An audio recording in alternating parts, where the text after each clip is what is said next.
Número 10. Arturo Beltrán Leiva, conocido como El Barbas.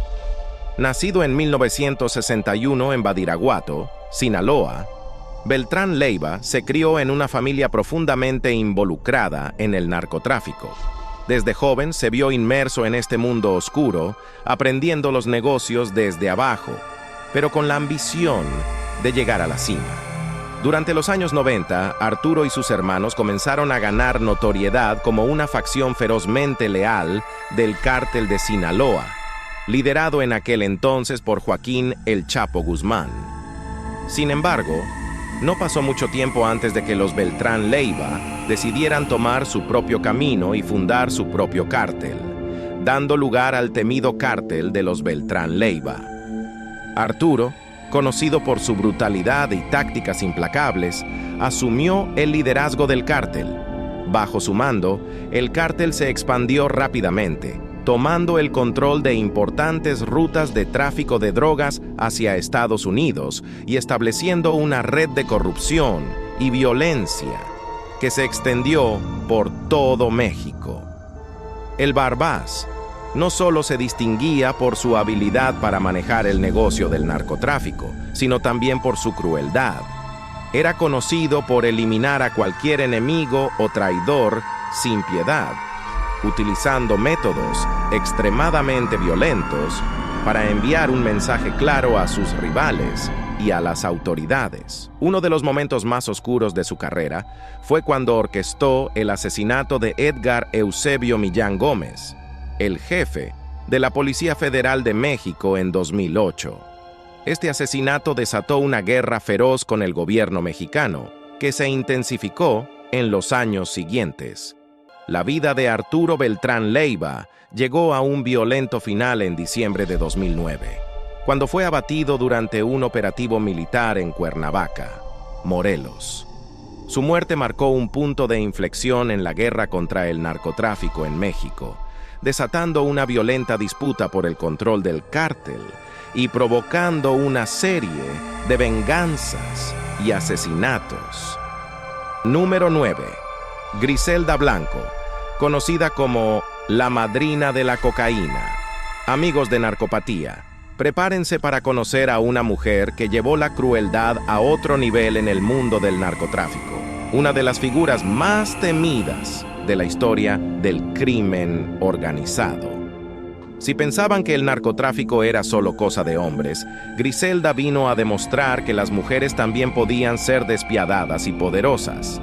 Griselda Blanco, también conocida como la madrina de la cocaína, nació en Cartagena, Colombia, y tuvo una infancia llena de pobreza y violencia. Desde joven, Griselda mostró una tendencia hacia el crimen, y a los 11 años ya había cometido su primer asesinato. Se dice que secuestró a un niño de un barrio rico, y cuando su familia no pagó el rescate, no dudó en acabar con su vida. Vaya carta de presentación. En los años 70, Griselda emigró a los Estados Unidos, y no fue a buscar el sueño americano. Fue a crear su propio imperio de cocaína. Establecida en Miami, rápidamente se convirtió en una de las pioneras del tráfico de drogas entre Colombia y Estados Unidos. A diferencia de otros narcotraficantes que mantenían un perfil bajo, Griselda era conocida por su estilo extravagante y su gusto por el lujo. Su apodo, La Madrina, no solo reflejaba su liderazgo en el tráfico de drogas, sino también su fascinación con la película El Padrino. Incluso llegó a nombrar a uno de sus hijos Michael Corleone. Sí, así de intensa era. Pero Griselda no solo era famosa por su riqueza o su influencia, sino también por su brutalidad. Se le atribuyen más de 200 asesinatos. Y se dice que fue la mente maestra detrás del método de sicariato en moto, algo que revolucionó el mundo del crimen en ese entonces. Nadie estaba a salvo de su ira. Tanto sus rivales como sus aliados podían convertirse en sus víctimas en cualquier momento. Uno de sus sicarios más leales incluso confesó que Griselda disfrutaba viendo a sus enemigos sufrir. Había que tener cuidado con esta dama. A pesar de su crueldad y poder, la suerte de Griselda cambió en 1985, cuando fue arrestada por la DEA y condenada a 15 años de prisión. Aunque siguió manejando su negocio desde la cárcel, sus días de gloria estaban contados. Finalmente, fue deportada a Colombia en 2004 y vivió bajo perfil hasta 2012, cuando fue asesinada en Medellín. ¿El método de su asesinato? Sí, señores, a manos de un sicario en moto. Ironías de la vida. Y así, amigos, es como termina la historia de Griselda Blanco, una mujer que dejó un legado de terror en el mundo del narcotráfico. ¿Qué opinan de Griselda? ¿Una verdadera reina del crimen o simplemente una villana despiadada? Déjenlo en los comentarios y sigamos con nuestra lista, porque lo que viene está aún más increíble. Número 8. Amado Carrillo Fuentes, el Señor de los Cielos. Y sí, su apodo lo dice todo. Este hombre no solo conquistó las rutas de la droga por tierra, sino que también dominó los cielos con su flota de aviones. Prepárense, porque esta historia está llena de lujo, traiciones y mucha turbulencia. Amado Carrillo Fuentes nació en Sinaloa, México, y desde joven mostró un gran interés en el negocio familiar, el narcotráfico. Su tío, Ernesto Fonseca Carrillo, conocido como Don Neto, fue uno de los fundadores del Cártel de Guadalajara, y Amado aprendió rápido cómo funcionaba el negocio. Pero, a diferencia de otros narcos que se conformaban con controlar una plaza, Amado tenía una visión más grande.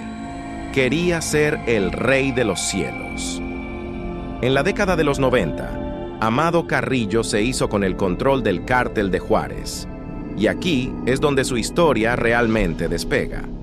Conocido por su inteligencia y su capacidad para hacer negocios, Amado invirtió millones de dólares en la compra de aviones Boeing 727.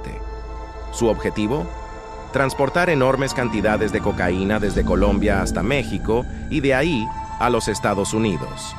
Gracias a su flota aérea, Amado podía mover toneladas de droga a la vez, lo que le valió el apodo de El Señor de los Cielos. Pero ser el jefe de un cártel y controlar los cielos no es tarea fácil. Amado Carrillo no solo tenía que lidiar con las autoridades y las agencias antidrogas de varios países, sino también con sus propios aliados y enemigos. Era un hombre despiadado y no dudaba en eliminar a cualquiera que se interpusiera en su camino. Se dice que mandó asesinar a su propio socio, el temido comandante Guillermo González Calderoni, cuando éste intentó traicionarlo. Así era el Señor de los Cielos, un hombre de pocas palabras y muchas acciones. El imperio de Amado Carrillo Fuentes creció rápidamente, y con ello, su fortuna. Se dice que llegó a acumular más de 25,000 millones de dólares, lo que lo convirtió en uno de los hombres más ricos de México. Sin embargo, su vida llena de lujos y excesos también lo puso en el ojo del huracán. En 1997, la DEA y las autoridades mexicanas intensificaron la cacería en su contra, lo que llevó a Amado a tomar una decisión drástica. En un intento por cambiar su apariencia y escapar de la justicia, Amado decidió someterse a una cirugía plástica en un hospital de la Ciudad de México. Pero aquí viene el giro inesperado. La operación salió mal y el Señor de los Cielos murió en la mesa de operaciones. ¿Ironía del destino? Tal vez, pero algunos dicen que todo fue parte de un plan más grande para fingir su propia muerte y desaparecer. Así termina la historia de Amado Carrillo Fuentes, un hombre que llevó el narcotráfico a nuevas alturas. Literalmente. ¿Qué piensan ustedes? ¿Fue realmente una víctima de una cirugía mal hecha o todo fue parte de un plan para escapar de la ley?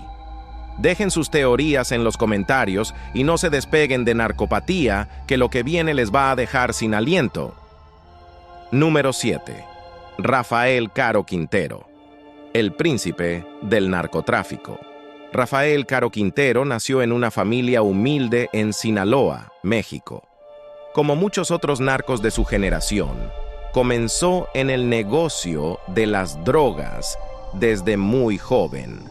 Empezó cultivando marihuana en su pequeño rancho, pero su ambición lo llevó a expandir su imperio rápidamente, junto con Miguel Ángel Félix Gallardo y Ernesto Fonseca Carrillo. Caro Quintero cofundó el poderoso Cártel de Guadalajara en la década de 1980. Este cártel se convirtió en uno de los más grandes y poderosos de México, controlando gran parte del tráfico de marihuana y cocaína hacia Estados Unidos. Lo que hizo famoso a Caro Quintero no fue solo su habilidad para los negocios, sino también su arrogancia y brutalidad. Se dice que Caro Quintero tenía una personalidad carismática y que era un hombre muy inteligente, pero también era despiadado y no dudaba en eliminar a cualquiera que se interpusiera en su camino. Su riqueza y poder crecieron rápidamente, y pronto se ganó el apodo de El Príncipe del Narcotráfico. Uno de los eventos más infames en la carrera de Caro Quintero fue el secuestro, tortura y asesinato del agente de la DEA, Enrique Kiki Camarena, en 1985. Este crimen provocó un enorme escándalo internacional y llevó a una intensificación de la guerra contra el narcotráfico en México. Según se dice, Caro Quintero estaba convencido de que Camarena era responsable de una redada que había destruido uno de sus enormes cultivos de marihuana, así que decidió tomar justicia por sus propias manos. Este acto no solo puso a Caro Quintero en la lista de los más buscados por la DEA, sino que también lo convirtió en un símbolo del desafío del narcotráfico contra las autoridades. En 1985, Caro Quintero fue arrestado en Costa Rica y extraditado a México, donde fue condenado a 40 años de prisión por el asesinato de Camarena y otros crímenes relacionados con el narcotráfico. Pero en un giro inesperado, en 2013, después de cumplir 28 años de su condena, fue liberado debido a un tecnicismo legal. La noticia de su liberación causó indignación en Estados Unidos y en todo el mundo, y desde entonces, Caro Quintero ha estado en la lista de los más buscados de la DEA. Hasta el día de hoy, Rafael Caro Quintero sigue siendo una figura legendaria en el mundo del narcotráfico. Algunos dicen que ha regresado al negocio, mientras que otros creen que simplemente está escondido, disfrutando de sus años dorados en algún lugar remoto. Sea como sea, lo cierto es que el príncipe del narcotráfico dejó una marca imborrable en la historia de México y del mundo. ¿Qué opinan de Rafael Caro Quintero? ¿Un genio criminal o simplemente un hombre que se dejó llevar por su ambición? Número 6. Joaquín El Chapo Guzmán. Es quizás el narcotraficante más famoso de las últimas décadas, y no es para menos. Conocido por sus fugas de prisión espectaculares y su capacidad para expandir su imperio criminal, El Chapo se ha convertido en una leyenda del narcotráfico. Pero, ¿cómo llegó a ser el líder del cártel de Sinaloa y uno de los hombres más buscados del mundo? Joaquín nació en la Sierra de Sinaloa, México, en un pequeño pueblo llamado La Tuna. Desde joven se vio inmerso en el mundo del tráfico de drogas, ayudando a su padre a cultivar marihuana y opio. Su habilidad para los negocios y su naturaleza implacable lo llevaron a ascender rápidamente en las filas del narcotráfico, y en la década de los 80 se unió al Cártel de Guadalajara, donde aprendió de los grandes capos de la época. Tras la desintegración del Cártel de Guadalajara, El Chapo fundó el Cártel de Sinaloa, que se convertiría en una de las organizaciones criminales más poderosas del mundo. Bajo su liderazgo, el cártel controlaba rutas de tráfico de drogas desde México hasta Estados Unidos y más allá, moviendo miles de millones de dólares en cocaína, marihuana, heroína y metanfetaminas. Pero no solo era conocido por su habilidad para los negocios. No dudaba en eliminar a sus rivales de las formas más brutales posibles, ganándose así una reputación temible. Uno de los aspectos más fascinantes de la historia de El Chapo es su habilidad para escapar de la justicia. En 1993 fue arrestado en Guatemala y extraditado a México, donde fue encarcelado en la prisión de máxima seguridad de Puente Grande. Pero en 2001 logró escapar escondido en un carrito de lavandería. Esta fuga legendaria fue solo la primera de varias. En 2014 fue recapturado, pero solo un año después volvió a fugarse. Esta vez a través de un túnel de más de 1 kilómetro de largo que conectaba su celda con una casa fuera de la prisión. Sin embargo, su vida como fugitivo no duraría para siempre. En 2016, tras una serie de operaciones intensas, El Chapo fue capturado nuevamente y extraditado a los Estados Unidos, donde fue juzgado y condenado a cadena perpetua en 2019.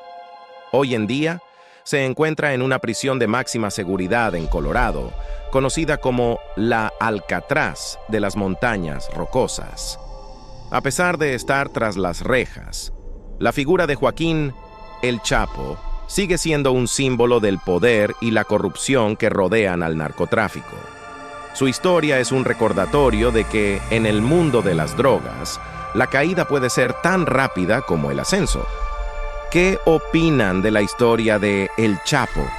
Llegamos al número 5 de nuestro conteo, y aquí tenemos a un hombre cuyo apodo lo dice todo, Osiel Cárdenas Guillén, también conocido como el Mata Amigos. Cárdenas Guillén es una figura que dejó una marca indeleble en el mundo del narcotráfico mexicano, no solo por su brutalidad, sino también por cómo cambió el juego del crimen organizado en México. Osiel Cárdenas Guillén nació en Matamoros, Tamaulipas, un estado fronterizo conocido por ser un paso clave en el tráfico de drogas hacia Estados Unidos. Desde joven, Osiel mostró un talento natural para los negocios ilegales y rápidamente ascendió en las filas del Cártel del Golfo, una de las organizaciones más poderosas de México en los años 90. Su ascenso al poder fue tan rápido como sangriento. Después de eliminar a varios rivales y consolidar su control, Cárdenas Guillén se convirtió en el líder absoluto del cártel. Pero no se detuvo ahí. Osiel entendió que el verdadero poder no solo venía del tráfico de drogas, sino también del control militar y la intimidación. Así fue como nació Los Zetas. Originalmente, Los Zetas eran un grupo de 31 exmilitares de élite que Cárdenas Guillén reclutó para que fueran su brazo armado. Con su formación en tácticas militares y un entrenamiento intensivo en combate, los Zetas introdujeron un nuevo nivel de violencia en el narcotráfico, marcando el comienzo de una era más brutal y despiadada en el crimen organizado. Una de las acciones más temerarias de Osiel Cárdenas fue cuando en 1999 detuvo a 2 agentes de la DEA y un agente del FBI en Matamoros. Con una pistola en mano y sin titubear, les dijo que estaban en su territorio y que podrían no salir vivos. Pero en lugar de desatar una guerra con el gobierno de los Estados Unidos, decidió dejarlos ir. Una movida que demostró tanto su arrogancia como su percepción del poder. Sin embargo, este incidente también selló su destino. En 2003, Cárdenas Guillén fue arrestado en una operación conjunta entre el ejército mexicano y la Policía Federal.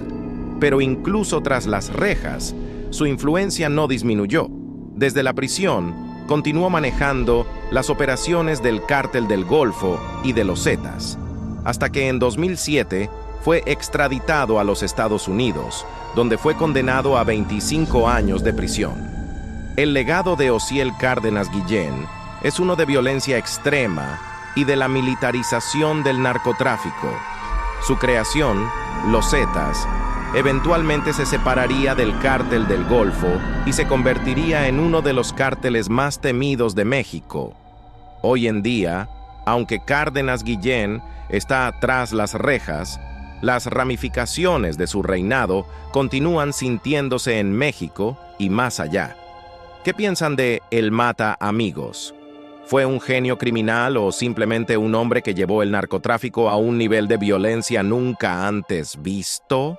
En el número 4 de nuestro conteo nos encontramos con uno de los narcotraficantes más peligrosos y buscados del mundo actualmente, Nemesio Oseguera Cervantes, mejor conocido como El Mencho. Como líder del cártel Jalisco Nueva Generación, El Mencho ha logrado consolidar uno de los cárteles más poderosos y violentos de México en la última década. Nemesio Oseguera Cervantes nació en Michoacán, México, y su carrera criminal comenzó con el tráfico de drogas a pequeña escala en los Estados Unidos durante los años 80. Después de ser deportado a México tras cumplir una condena en una prisión estadounidense, El Mencho regresó a su tierra natal y rápidamente ascendió en las filas del narcotráfico, inicialmente como miembro del Cártel de Milenio. La verdadera notoriedad de El Mencho comenzó cuando decidió separarse del Cártel de Milenio y formar su propia organización, el Cártel Jalisco Nueva Generación, también conocido como CJNG. Bajo su liderazgo, el CJNG se ha caracterizado por su extrema violencia y su enfoque empresarial para expandir su imperio.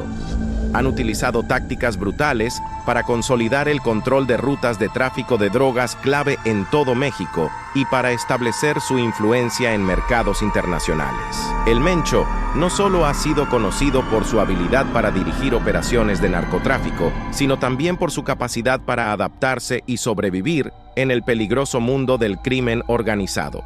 Ha logrado evadir capturas de alto perfil y mantiene un bajo perfil, lo que lo convierte en uno de los narcotraficantes más esquivos y difíciles de capturar. El CJNG, bajo el mando de El Mencho, ha estado involucrado en numerosos actos de violencia extrema, incluyendo enfrentamientos con las fuerzas de seguridad mexicanas, emboscadas a agentes de la ley y la realización de masacres que han dejado cientos de víctimas.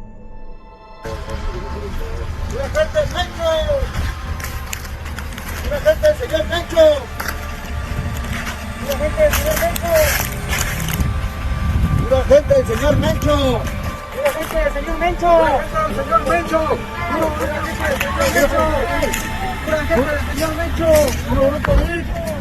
¡Pura gente del señor Mencho! ¡Pura gente del señor Mencho! ¡Pura gente del señor Mencho! ¡Pura gente! ¡Pura el señor de los gallos! ¡Arriba, señor Mencho! ¡Arriba, señor Mencho! ¡Arriba, señor Mencho! ¡Arriba, señor Mencho! ¡Pura Grupo Lee! ¡Pura Grupo Lee! ¡Pura gente del señor Mencho! ¡Grupo Lee! ¡Pura gente del señor Mencho! ¡Grupo Lee!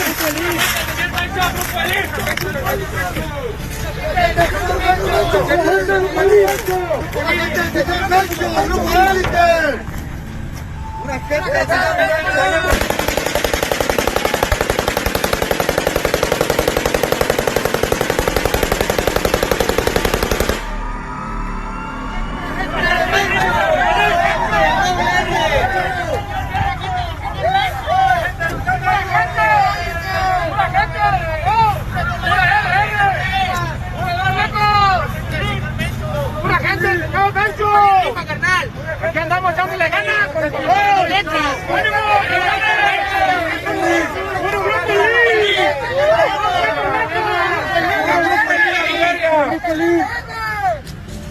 Grupo Lee, señores! ¡Pura gente de Mencho, señores! ¡Pura gente de Mencho, señores!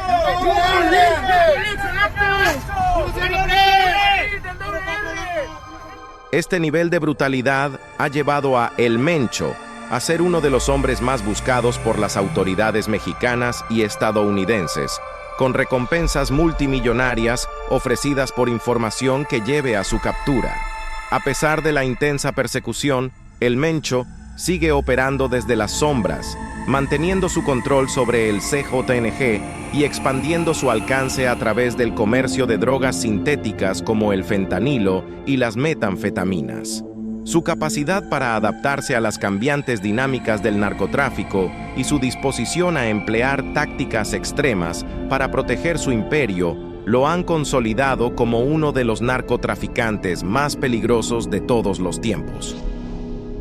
En el número 3 de nuestro conteo, tenemos a un hombre cuya habilidad para mantenerse bajo el radar es tan impresionante como su habilidad para operar en el mundo del narcotráfico.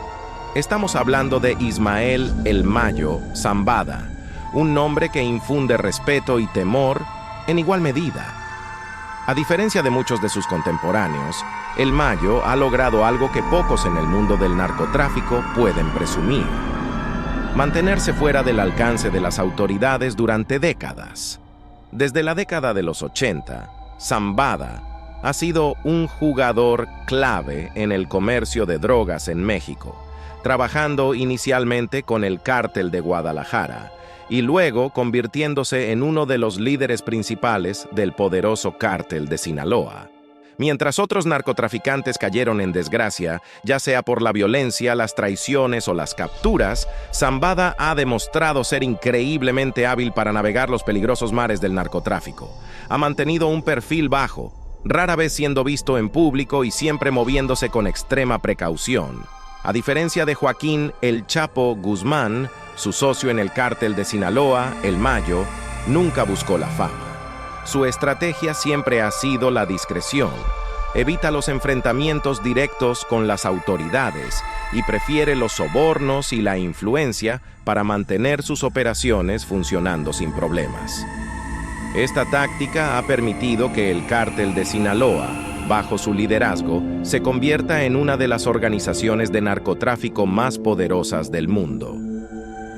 En el número 2 de nuestra lista, nos adentramos en la historia de un hombre que muchos consideran el arquitecto del narcotráfico moderno en México: Miguel Ángel Félix Gallardo, mejor conocido como El Padrino. Nacido en Culiacán, Sinaloa, en 1946, Félix Gallardo comenzó su carrera en el mundo del narcotráfico como muchos otros, desde abajo. Antes de convertirse en uno de los líderes más poderosos, trabajó como agente de la Policía Judicial, donde empezó a tejer una red de contactos que más tarde se convertirían en la base de su imperio. El Padrino fue el cerebro detrás de la creación del Cártel de Guadalajara en los años 80. Su visión era clara: unir a todos los narcotraficantes de México bajo un solo paraguas para consolidar el tráfico de drogas y reducir los conflictos internos. Bajo su liderazgo, el Cártel de Guadalajara no solo se convirtió en la organización criminal más poderosa de su época, sino también en la precursora de los carteles que conocemos hoy. Conocido por su inteligencia y su habilidad para negociar, El Padrino logró establecer rutas de tráfico con el Cártel de Medellín en Colombia, convirtiendo a México en el principal corredor para la cocaína que se dirigía a Estados Unidos. Además, estableció un sistema de sobornos con las autoridades mexicanas, asegurando que sus operaciones funcionaran sin obstáculos. Sin embargo, todo cambió en 1985, cuando uno de los agentes de la DEA, Enrique Kiki Camarena, fue secuestrado, torturado y asesinado por órdenes del cártel. Este evento marcó el principio del fin para Félix Gallardo. La respuesta de Estados Unidos fue contundente y la presión sobre el gobierno mexicano para capturarlo aumentó considerablemente. En 1989, después de años de evadir la justicia, El Padrino fue finalmente capturado en una lujosa residencia en Guadalajara. Fue sentenciado a 37 años de prisión y aunque intentó dirigir sus operaciones desde la cárcel, la detención provocó la fragmentación del Cártel de Guadalajara en múltiples organizaciones, como el Cártel de Sinaloa, el Cártel de Tijuana y el Cártel de Juárez. Miguel Ángel Félix Gallardo, con su visión y su capacidad de organización, cambió para siempre el panorama del narcotráfico en México. Aún hoy, su influencia se siente en las estructuras y operaciones de los cárteles modernos. A pesar de su encarcelamiento, El Padrino sigue siendo una figura legendaria en el oscuro mundo del narcotráfico. ¿Qué opinan de El Padrino? ¿Es el verdadero fundador del narcotráfico moderno o solo un hombre que aprovechó el caos para su beneficio? Déjenlo en los comentarios y no se olviden de suscribirse a Narcopatía para más historias impactantes de los narcos más peligrosos del mundo. Llegamos al número 1 de nuestro conteo, el nombre que todos esperaban, Pablo Emilio Escobar Gaviria, también conocido como El Patrón o el Rey de la Cocaína. Si hay alguien que encarna la imagen del narcotraficante peligroso y despiadado, es sin duda Escobar. Nacido en 1949 en Río Negro, Colombia, Pablo Escobar creció en Medellín, donde desde joven mostró un talento innato para el crimen. Comenzó su carrera delictiva con pequeños hurtos y contrabando, pero rápidamente se dio cuenta de que el verdadero dinero estaba en la cocaína. Para los años 80, ya había fundado el Cártel de Medellín, y su visión era simple: dominar el comercio mundial de cocaína, y lo logró con creces. Escobar no solo controló el tráfico de drogas en Colombia, sino que también se convirtió en el mayor proveedor de cocaína a Estados Unidos. En su apogeo, el Cártel de Medellín enviaba hasta 15 toneladas de cocaína al día a través de diversas rutas y métodos ingeniosos. El imperio de Escobar era tan grande que en su mejor momento se estimaba que su fortuna personal alcanzaba los $30.000 millones, lo que lo convirtió en uno de los hombres más ricos del mundo. Pero el poder de Escobar no se limitaba al dinero. Su influencia en Colombia era tal que llegó a ser elegido como suplente en el Congreso en 1982. Sin embargo, su ambición por el poder lo llevó a cometer algunos de los actos más atroces de la historia moderna. Utilizó la violencia sin medida para proteger su imperio y eliminar a sus enemigos. Bombardeos, asesinatos y secuestros eran parte de su repertorio. En 1989 fue responsable del atentado al avión de Avianca, donde murieron 110 personas inocentes. Escobar se convirtió en una figura tan temida que muchos en Colombia lo veían como un Robin Hood moderno, repartiendo dinero a los pobres mientras aterrorizaba a los ricos y al gobierno. Construyó hospitales, escuelas y canchas de fútbol, ganándose así el apoyo de los más necesitados en Medellín. Esta combinación de filantropía y violencia lo convirtió en una figura casi mítica en la cultura colombiana. A pesar de su éxito y poder, la caída de Escobar fue inevitable. Después de años de persecución por parte del gobierno colombiano y la presión de Estados Unidos, Escobar finalmente fue localizado y abatido en un enfrentamiento con la policía en diciembre de 1993, en los techos de un barrio de Medellín. Pero la leyenda de Pablo Escobar continúa. Su vida ha sido objeto de películas, series y libros, perpetuando su imagen como el narcotraficante más infame de la historia. Su impacto en Colombia y en el mundo sigue siendo evidente hasta el día de hoy.